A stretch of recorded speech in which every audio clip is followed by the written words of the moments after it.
पहले तो बहुत जोर का लग रहा है, सही बताऊँ तो इतना प्यार मिला है। और सुबह उठते ही मेरा अपने आप हाथ ऐसे चल रहा है, हैप्पी हैप्पी मॉर्निंग है, बिग बॉस हैप्पी। बट जितनी अच्छी नींद मुझे अंदर आई है, मुझे नहीं लगता मुझे कभी भी आएगी। बहुत मज़ेदार, फ़ोन से दूर, पै हों ची ची सबसे दूर। अब मेरे को ये अब नॉर्मल लाइफ लग रही है, वो नॉर्मल लाइफ थी शायद। हिंदुस्तान को, पूरा हिंदुस्तान, मैं तो कह रहा हूँ पूरी दुनिया देख रही थी मेरे को 150 कैमरा में। जी ऑफ कोर्स, और उनको मिलने भी वाला हूँ बहुत जल्दी। लेकिन मैं घर को ज़्यादा मिस कर रहा हूँ, बिकॉज वो चीज़ टूटने वाली है, वो कभी कभी नहीं आएगी लाइफ में मेरे वापस। वो ओपन जिम, सामने पूल, कहाँ होता है बॉम्बे में ये सब। जितना मर्जी कमा लूँ लाइफ में, इतना कभी नहीं हो पाएगा। और मेरे को दुनिया देख रही है वर्कआउट करते हुए। So that thing I am missing the most. बाकी ये सब लोग तो आते जाते रहेंगे, ये शिल्पा चुम, ये तो मिलता रहूँगा मैं इनको। अच्छा, सही नहीं उठाई क्या मैंने? लेफ्ट हाथ से, राइट हाथ से उठानी थी।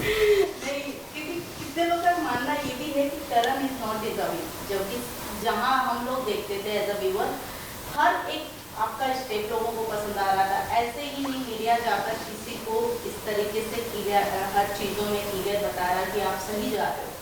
किसी को एक को टोंट मारना या फिर उन्हें पॉइंट आउट करना इज नॉट गुड। तो अगर कुछ उन्हें दिखा तब जाकर उन्होंने कुछ बोला, जो कि मीडिया को ज़्यादातर लोग हेट कर रहे हैं। आपका क्या इस पे टेक है, आप क्या कहोगे?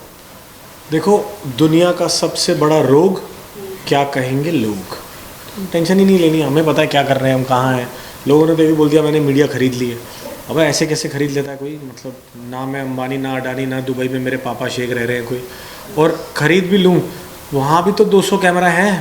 अगर मैंने कुछ ए से लेकर बी किया है तो तुम क्या बाकी दुनिया को उनकी आंखें छीन लोगे? तुम थोड़ा ना बोल दोगे ए और सी ही है। भाई करण ने तो वही किया है।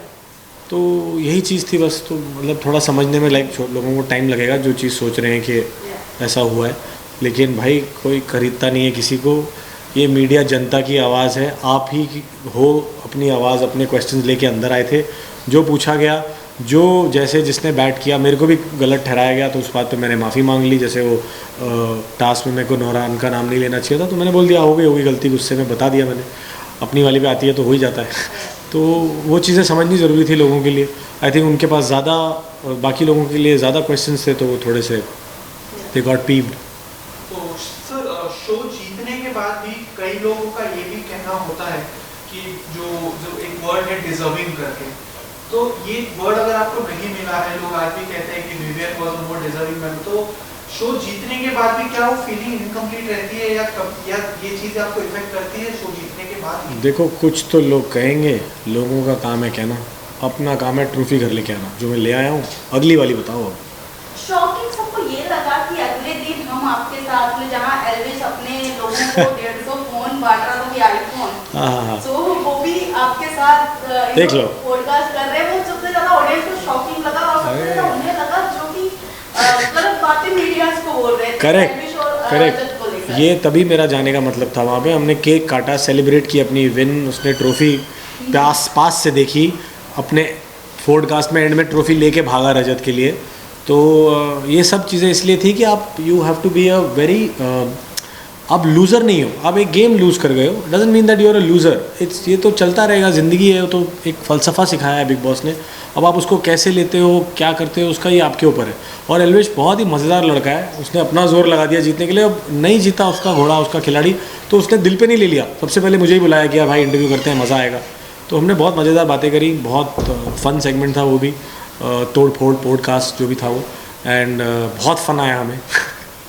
एंड यही चीज़ क्लियर करने गया था मैं कि भाई दोस्ती तो होती है, पर आप उस सिचुएशन के अंदर आप एक लॉगर हेड्स पे थे। ज़रूरी नहीं है ज़िंदगी भर वही चीज़ रहेगी। And it was a message to all the people who are spreading these threads कि आपका एड्रेस पता है और आपके फॉलोअर का ये है वो है। बेवकूफ़ वाली बातें हैं, सब छोड़ो, अच्छा काम करो कोई यार लाइफ में, कि आपके बारे में बातें हो। गाइस इधर प्लीज़ भी आईलाइन पे मत रहो ना। पर्सनली अगर आप जर्नी की बात करें और अगर आप पर्सनली अगर आप अपनी जर्नी को देखते हैं तो क्या आपकी जर्नी में आपको सबसे खास बात क्या कोई रिग्रेट हुआ या सबसे बड़ी अचीवमेंट आपको पर्सनली क्या लगी आपकी बिग बॉस की जर्नी में? यार जर्नी मैंने तो अपनी देखी नहीं, आप लोगों ने देखी है, आपको पता होना चाहिए इसका आंसर। बट मैं एक जो चीज़ अपने बारे में समझ के आया हूँ कि मैं काफ़ी इमोशनल हूँ। मुझे लगता था कि मैं रोता होता नहीं हूँ। Somewhere I was very surprise जब सनी देओल सर और बॉबी देओल सर रो पड़ते थे ना पापा की बात सुन के, तो आई वाज लाइक ये ऐसे कैसे हो सकता है। और बिग बॉस में जब मैं गया कि मेरे को यही रियलाइज़ हुआ कि मैं भी इस तरह, मेरे को I could relate to the feeling, चाहे वो जो किसी के बारे में हो, दोस्ती पे कुछ हो, मेरी माँ की चिट्ठी हो, किसी का कोई रिलेटिव आया हो, विवियन की बेटी जब आई थी और वो नहीं हिला, ऑल दोज वो मूविंग, बहुत ज़्यादा मूविंग मोमेंट्स थे मेरे लिए।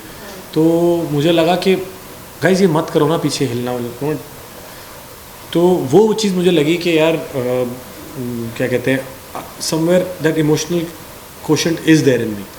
तो I was happy as well as surprised.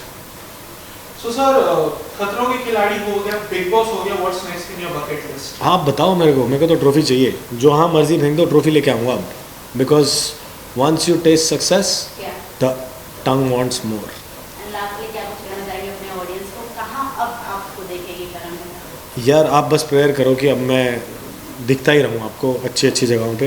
वो बातें चल रही हैं, जैसे कुछ साइन होता है सबसे पहले I let you guys know. Thank you. Thank you so much. Okay, हमारा Thank वो है हाँ। सर अभी सर अभी अच्छा अच्छा। Thank you.